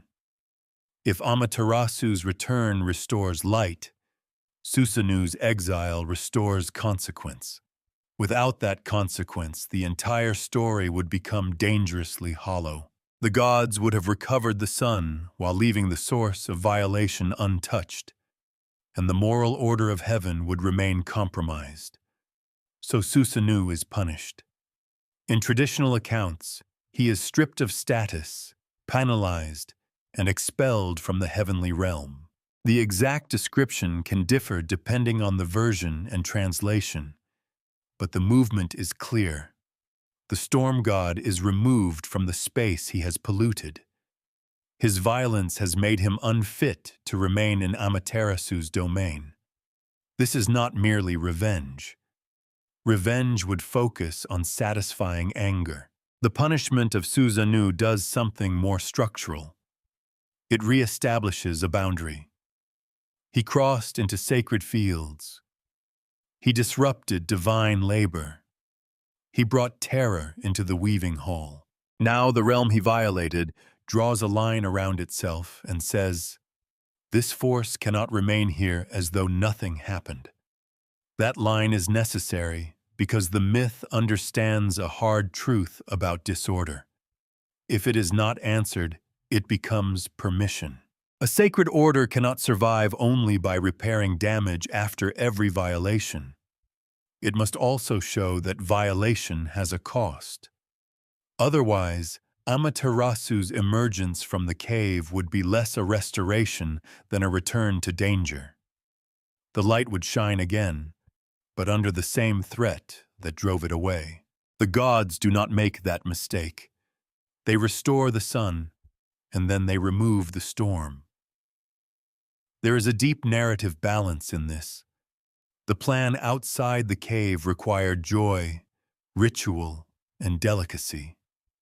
It would have been wrong to answer Amaterasu's withdrawal with force. But once she returns, delicacy alone is not enough. The story shifts from healing the wounded center to judging the disruptive force. Different problems require different forms of wisdom. This is one reason the myth feels more mature than a simple tale of forgiveness. Forgiveness, if it exists here at all, is not cheap. The world is not healed by pretending Susanoo's acts were merely embarrassing.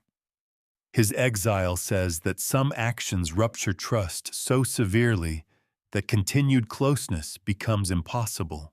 That is a lesson many cultures have had to learn in political, familial, and religious forms.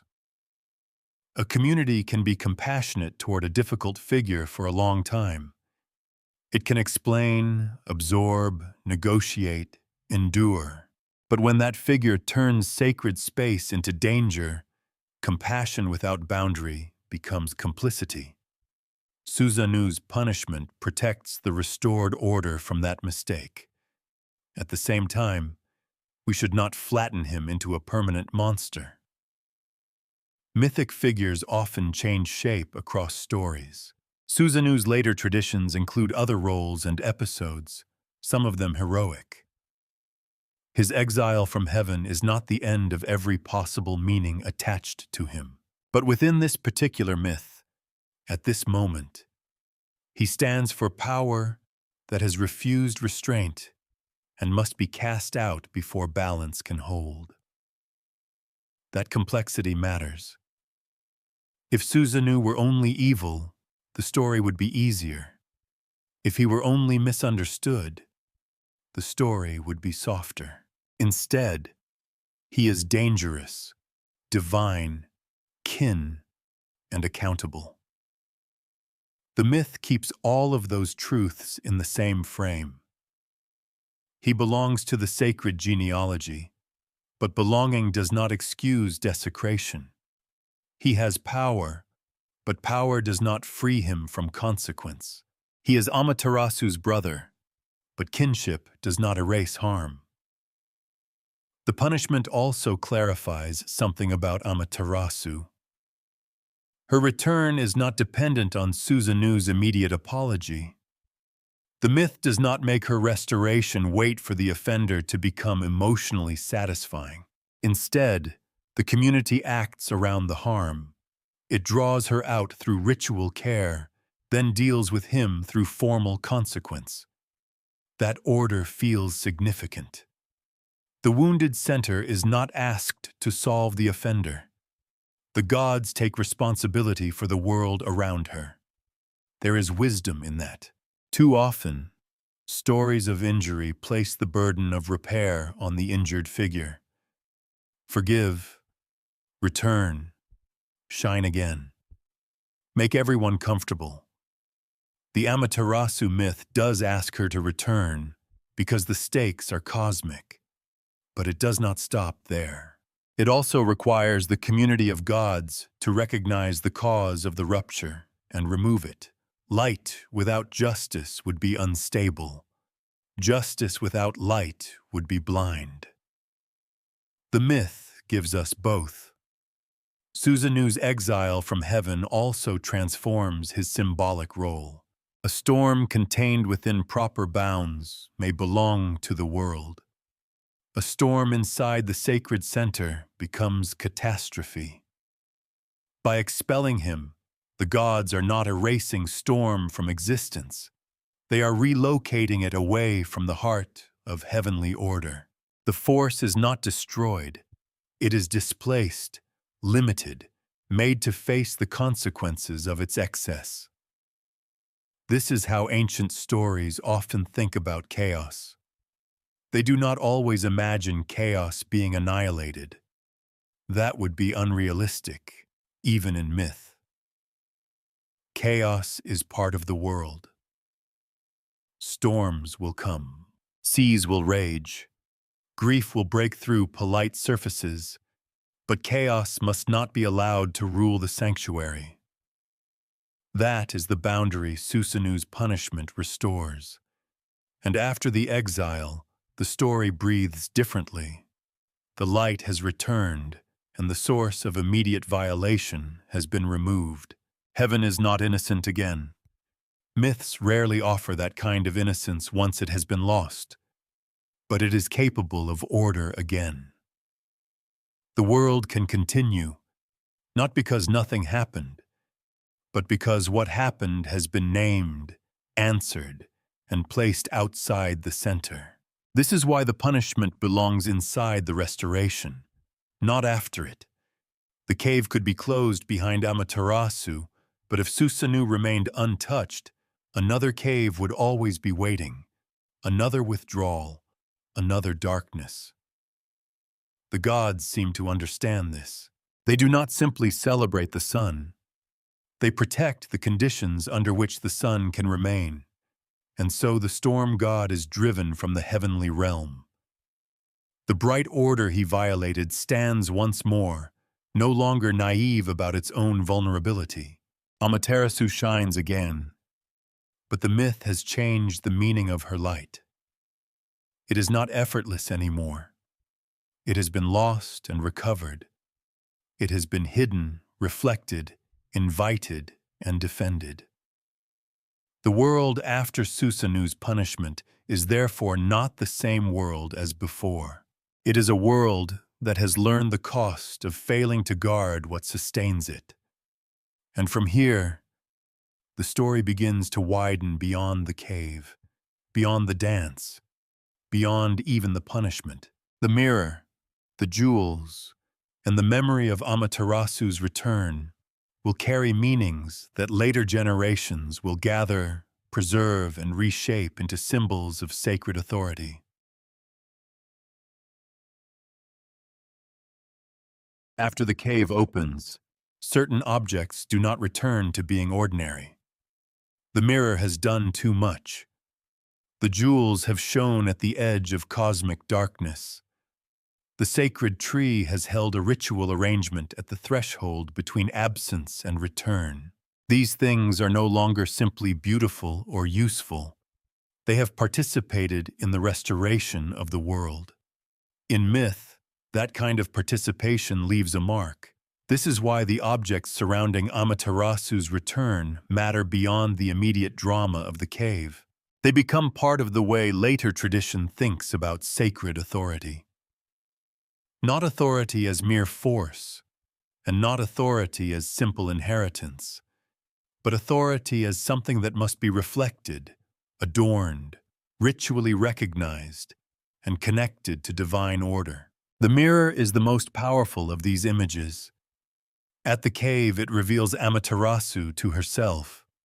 It draws the hidden sun outward by showing her brilliance without shouting her name. Later, the mirror associated with Amaterasu becomes one of the most important sacred symbols in Japanese tradition, connected to imperial legitimacy and ritual continuity. Claims about the exact historical development of these associations can be complex, and some details belong in the category of needs verification.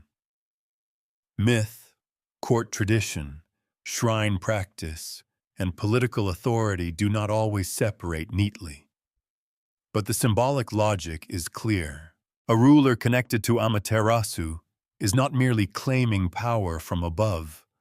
The ruler is being placed within a story about light, order, reflection, and responsibility. The mirror does not flatter power. At its deepest level, it asks power to see itself. That is an important distinction. A sword can suggest conquest. A throne can suggest possession. A crown can suggest elevation. But a mirror is stranger. It offers no command of its own. It gives back an image. It can reveal splendor, but also distortion. It can affirm identity, but only by making the viewer face themselves. In the cave myth, the mirror works because Amaterasu has become hidden from her own place in the world.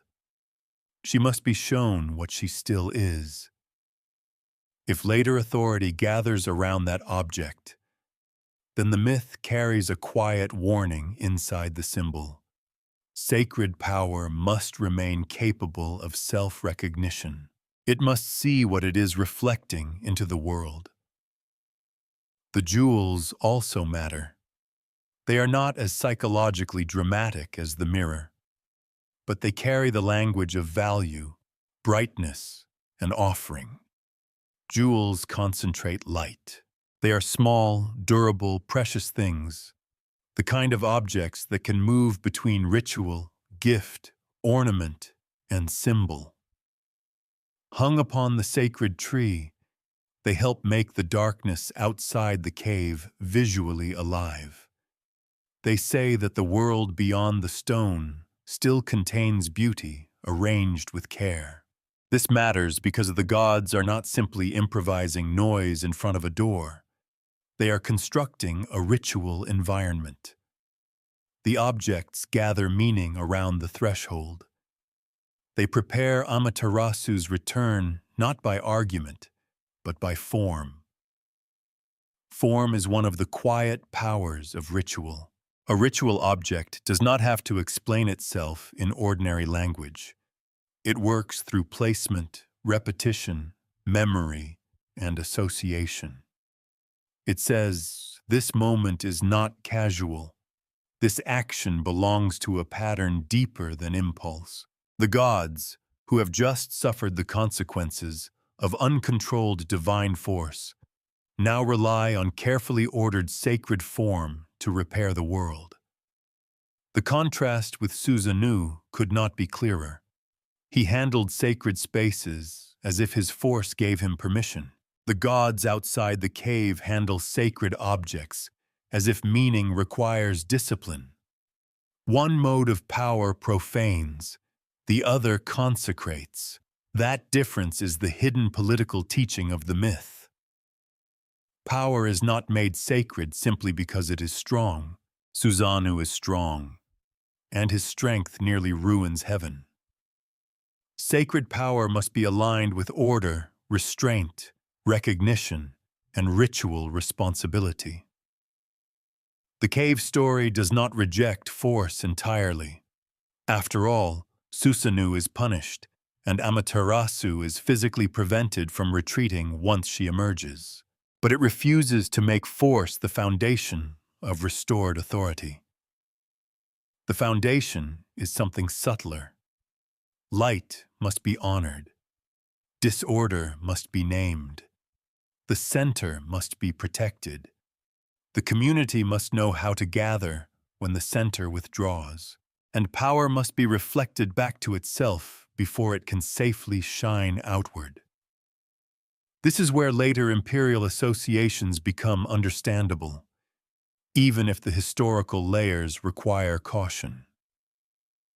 A ruling line that claims descent from Amaterasu is not drawing from a random divine ancestor. It is drawing from a myth in which the sun goddess anchors cosmic order, disappears when that order is violated, and returns through ritual, reflection, and communal action. That is a powerful narrative for legitimacy. But legitimacy is never a neutral word. It can inspire reverence. It can stabilize institutions. It can also be used to protect hierarchy from criticism. Myths tied to authority often live double lives. They give a culture shared symbols, but they can also become tools by which power explains why it should not be questioned. This does not make the myth false or cynical. It means the myth is strong enough to be used in more than one way. The Amaterasu story is especially strong because it is not only about descent. It is about the conditions of order. A shallow use of the myth might say, authority comes from the sun, therefore authority is sacred. A deeper reading says, authority must remain worthy of the light it claims. That second reading is more demanding. It remembers that heaven itself failed. It remembers that a divine brother violated sacred order. It remembers that the gods had to gather in darkness because power within the family had become dangerous. It remembers that the sun returned not through domination, but through ritual, intelligence, and recognition. Any authority that claims this myth while forgetting those lessons has kept the symbol and lost the warning. This is why the sacred objects continue to matter. The mirror is not only an emblem of brightness, it is a test. The jewels are not only signs of beauty, they are offerings arranged in darkness. The sacred tree is not only a ritual support, It is the place where a broken world carefully prepared itself to be seen again, and the cave remains nearby in memory, even after it is sealed. That is the shape of power the myth leaves behind. Radiant, yes, but not simple. Sacred, but not immune to crisis. Inherited, perhaps, but still answerable to the order it claims to embody. The story began with the disappearance of the sun. By now, it has become something wider. A meditation on what communities do with the symbols that save them. They preserve them. They ritualize them. They attach them to institutions. They pass them through generations. And, if they are wise, they let those symbols continue to trouble them. Because a mirror that only glorifies is no longer really a mirror. The cave remains because the story still understands us. Not literally, perhaps. Not as a stone door standing somewhere in the dark, waiting for gods to gather again with jewels and laughter. But as an image, Ame-no-Uzume has never quite closed. It remains one of mythology's clearest pictures of what happens when light withdraws from a wounded world. At the beginning, the question seemed simple. Why would Amaterasu hide herself away? By now, the answer is no longer simple at all. She withdraws because sacred order has been violated, because her realm has been profaned by a force that should have known its limits, because the labor, trust, and protected spaces that sustained heaven have been treated as breakable things. Her retreat is grief, anger, dignity, and refusal all at once. It is not weakness. It is the moment when the source of light says, in silence, that it cannot continue shining as though nothing has happened. That is why the myth still feels alive. Most people will never imagine themselves as a sun goddess, but many understand the cave. They understand the instinct to close the door after injury. They understand how the world can continue asking for warmth from someone it has failed to protect.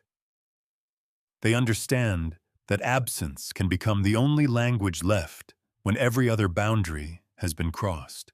And yet the myth does not leave Amaterasu hidden. This matters just as much. The gods gather outside the cave, but they do not save the world through force. They do not simply demand that she resume her role.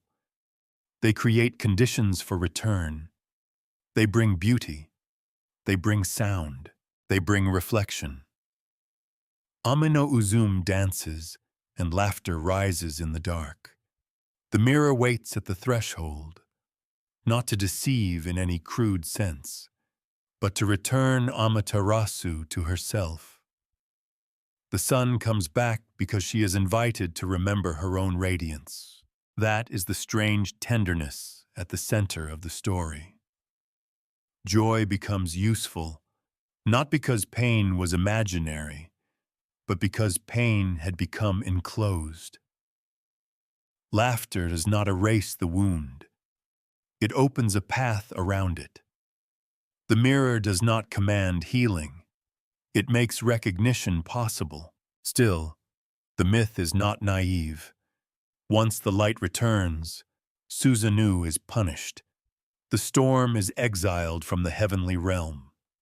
The story knows that celebration without accountability would be a fragile repair. If the gods had danced, laughed, restored the sun, and then allowed the old violation to remain unjudged, the cave would have stayed in the world as a threat. So the legend offers a fuller pattern. Acknowledge the wound. Restore the light. Answer the disorder. Remember the objects that made return possible. That sequence is why the story became more than an ancient explanation for darkness. It became a way of thinking about power, ritual, community, and the delicate relationship between visibility and trust. The sun, in this myth, is not a machine. Light is not automatic. Order is not guaranteed simply because it existed yesterday. It must be honored. Perhaps that is what the cave still means. It reminds us that what sustains a world can also be driven away from it. It reminds us that the strongest light may still have an interior life. It reminds us that repair often requires more imagination than force, and more humility than command. And it reminds us that darkness is not always conquered by violence. Sometimes the gods must gather in uncertainty. Someone must prepare the mirror. Someone must hang the jewels. Someone must dare to dance when solemnity has reached its limit. Someone must create, even in fear, a sound that tells the hidden light the world is still worth seeing. The myth ends with Amaterasu restored, but not untouched. Heaven shines again, but not innocently. The cave has taught the gods what her absence means. It has taught the world that light is a relationship, not just a condition. And somewhere inside that old story, the final insight waits quietly. Even the deepest darkness may not be waiting for a stronger hand to break it open. It may be waiting for the moment light remembers itself